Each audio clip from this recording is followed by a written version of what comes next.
मुझे याद है, बहुत पुरानी बात है,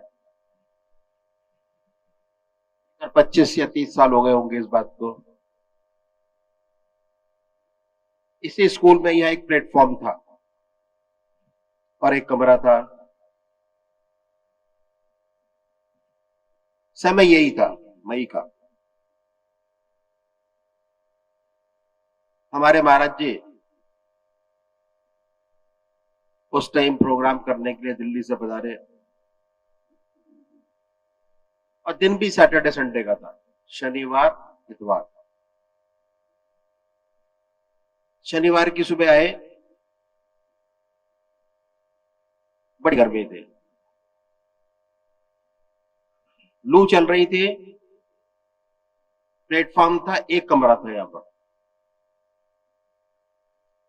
इसी स्थान पर टेंट लगाए गए थे जिस स्थान पर आज लगे हैं। हमारे डॉक्टर केशवल जी को याद होगा, प्रोग्राम खत्म हुआ,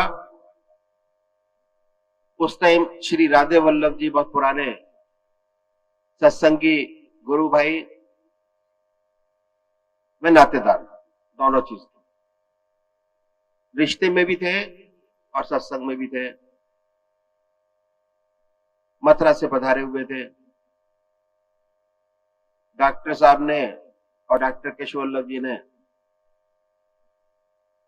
भाई साहब जी से प्रार्थना की। प्रोग्राम 12 बजे खत्म हुआ।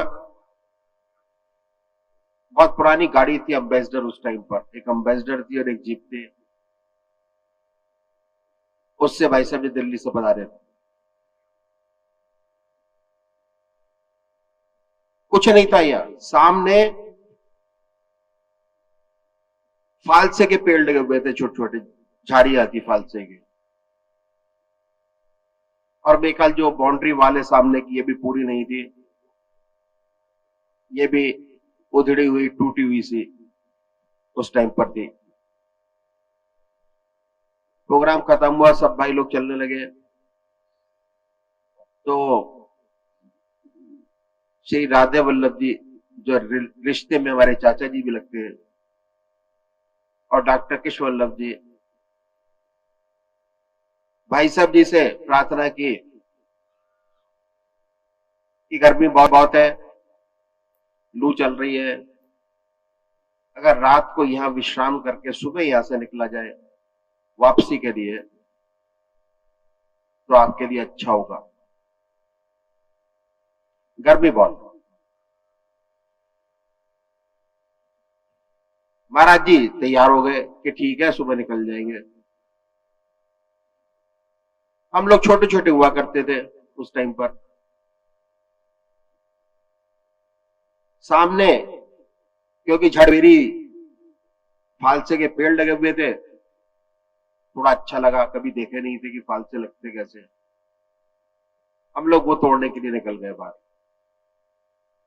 शाम का समय था। कुछ समय बाद खबर आई कि महाराज जी ने आपको बुलाया, वापस आए। कहते हैं शाम का पूजा का समय हो गया, आप लोग क्या कर रहे हो, पूजा करो। उनका नियम था आधा घंटा सुबह पूजा और आधा घंटा सायकाल पूजा। वो खुद करते थे, कराते नहीं थे। अपने घर के अंदर बहुत सुंदर एग्जाम्पल सेट की थी उन्होंने। सुबह उठते हैं, अगरबत्ती धूप बत्ती जलाते हैं, अपने आप ध्यान में बैठते, दूसरे बैठे या ना बैठे। नियम था, पक्का नियम। शाम का समय हुआ, उस टाइम महाराज जी कुर्ता और धोती पहने हुए थे, चारपाइयां बिछी हुई थी, 4-5 चारपाइयां थी, दरी लगा दी गई, आसन लगाया, तकिया रख दिया गया, और जो बच्चे भाई लोग थे वो सारे बैठे, सब लोग बैठे पूजा के लिए। आवाज आई कि आइए, हम लोग भी आए। उस टाइम महाराज जी ने ये फरमाया कि भाई आज का शाम का जो ध्यान का काम है वो आप कराओ।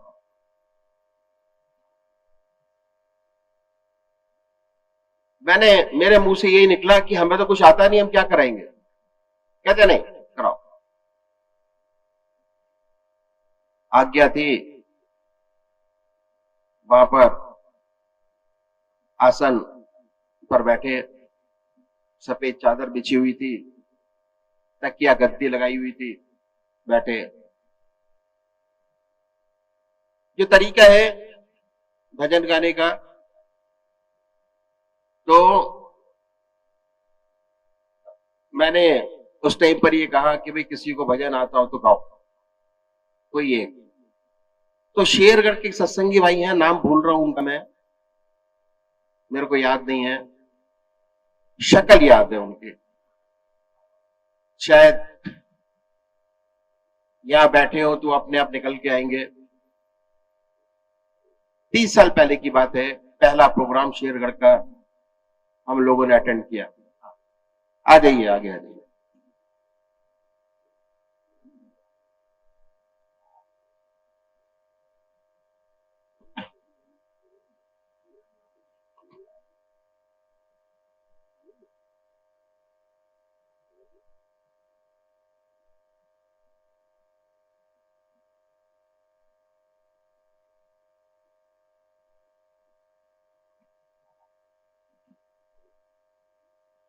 बैठिए।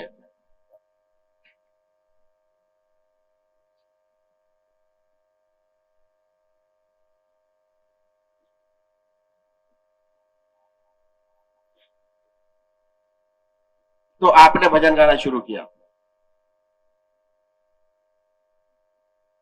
भजन शुरू किया।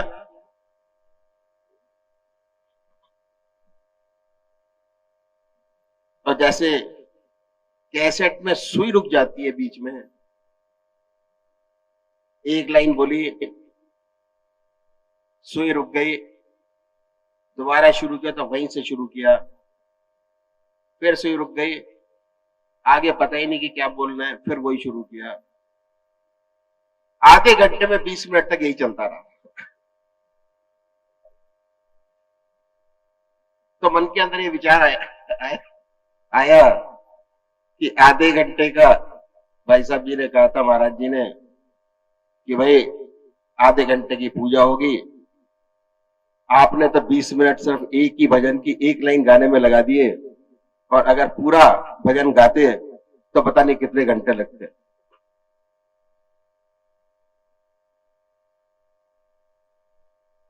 पर उस एक लाइन में इतना आनंद और इतना मजा था। 20 मिनट अश्रुधारा आंखों से बहती रही। इतना आनंद देने वाली वो लाइन थी। उसके बाद 5-6 साल बाद फिर मिले, तो भाई साहब ने कहा कि भैया जी, वो जो 20 मिनट मैंने भजन गाया, एक लाइन,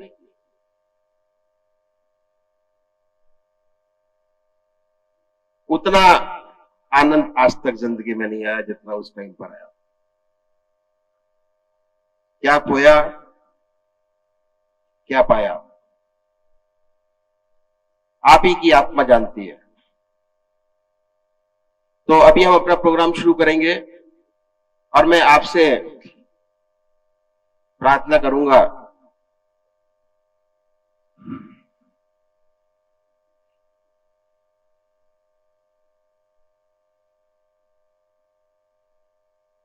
कि जो भजन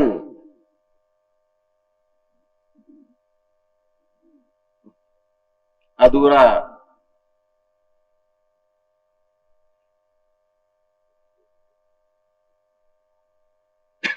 रह गया था, उसको पूरा करें।